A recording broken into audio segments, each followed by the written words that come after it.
Okay. Uh, First of all, let me just get my glasses on. Can't see any of you guys without these contacts. Okay, first let me just say thanks for helping me out with this. Let's just get into it so you guys can all get on your ways. My name is Aiden, and today I'm giving you a presentation on online gambling. Imagine opening a game on your phone for the first time, excited to unlock a new character that you've been waiting for. You spend a few bucks on a limited time offer to get something, maybe a newbie pack, nothing. You try again, still nothing. Before you realize it, you spent like hundreds, maybe thousands of bucks chasing something that was never, ever guaranteed. And this situation is a lot more common than you guys think, especially for people our age, right?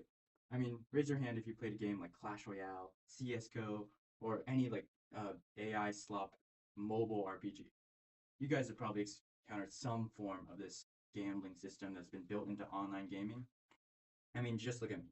As someone who plays video games regularly and has personally actually spent an embarrassing amount of money on certain RPGs, and I'm talking about in the thousands, I've experienced firsthand how these systems can just affect players, especially people our age, and especially me, who when I'm really just not that mature yet. Okay, today I'm going to explain how online gambling systems in video games, specifically gacha games, can be so extremely dangerous.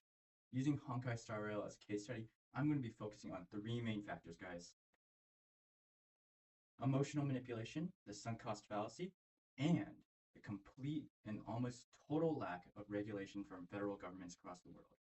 First, let's look at how these games use emotional manipulation to influence spending. Okay, let's do this. Sorry.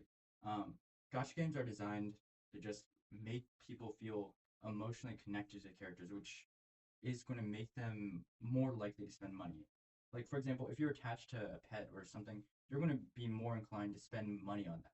Same logic applies here. Developers will create detailed backstories, personalities, and story missions so that players form what most psychologists call parasocial relationships, or like one-sided emotional attachments, like you obscenely standing Travis Kelsey or something, even though you're probably not going to meet him IRL or be friends with him.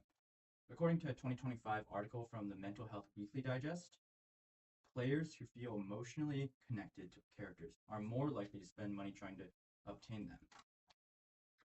In addition to emotional attachment, games use psychological triggers, like things that increase anxiety. For example, instant gratification. That extremely good rush of dopamine that you get when you finally get something rare. And perceived scarcity, when characters or items or deals or bundles are only available for a limited time offer, like Clash Royale having a 1 day 20,000 gem purchase for 20 bucks. A 2025 study in BMC psychology by Dr. Jia and some of her colleagues found that limited time availability, which increases scarcity, can create irrational spending because players are going to feel like they're missing out. So players aren't just making logical decisions; they're just being emotionally pushed to spend by emotional connections, parasocial relationships, and other stuff. And now that we understand this idea of emotional manipulation, we're going to just take a quick look at how players get stuck in an endless spending loop. Who here knows what the sunk cost fallacy is? It's okay if you don't. It's a really weird thing.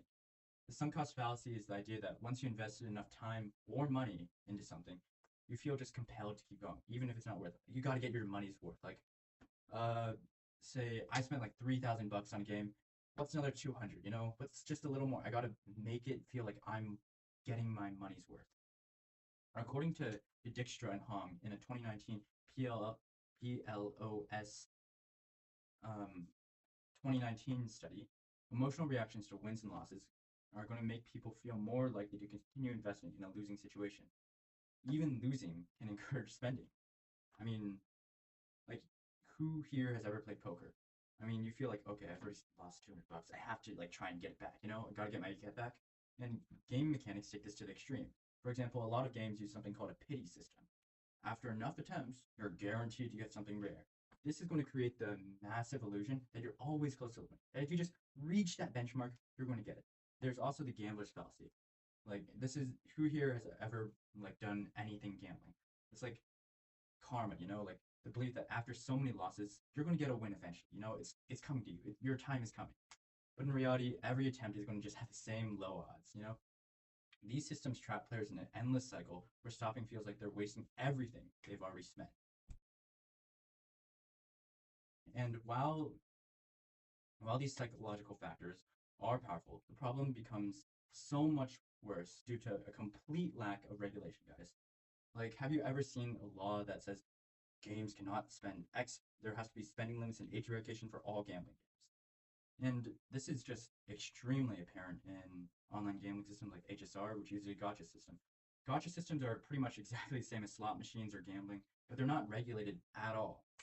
Casinos, they have age restrictions, spending limits, and addiction support systems. Like to get into a casino, I need my ID here to say I'm 21 up.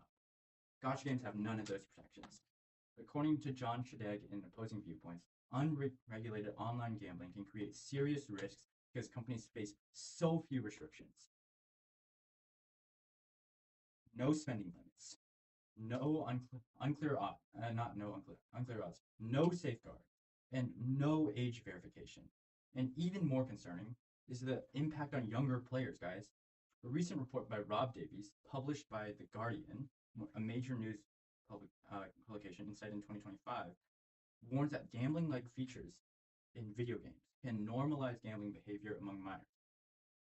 I mean, does that sound healthy? Like 10-year-olds learning gambling, good. And when young players are exposed to these systems, they might begin to see gambling as something that's normalized, just a normal part of gaming and even everyday life. And that's something we do not want no matter what. Without regulation, these companies are free to prioritize profit over player well-being. Now that we've looked at all three of those, online emotional manipulation, sunk cost fallacy, and lack of regulation, let's just wrap it all up in one pretty bow so you guys can.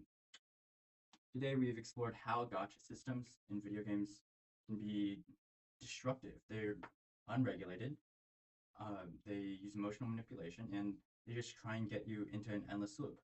So next time you guys play a game, just think, are you actually playing the game or is the game playing you? Hey, that's deep, right? Thank you.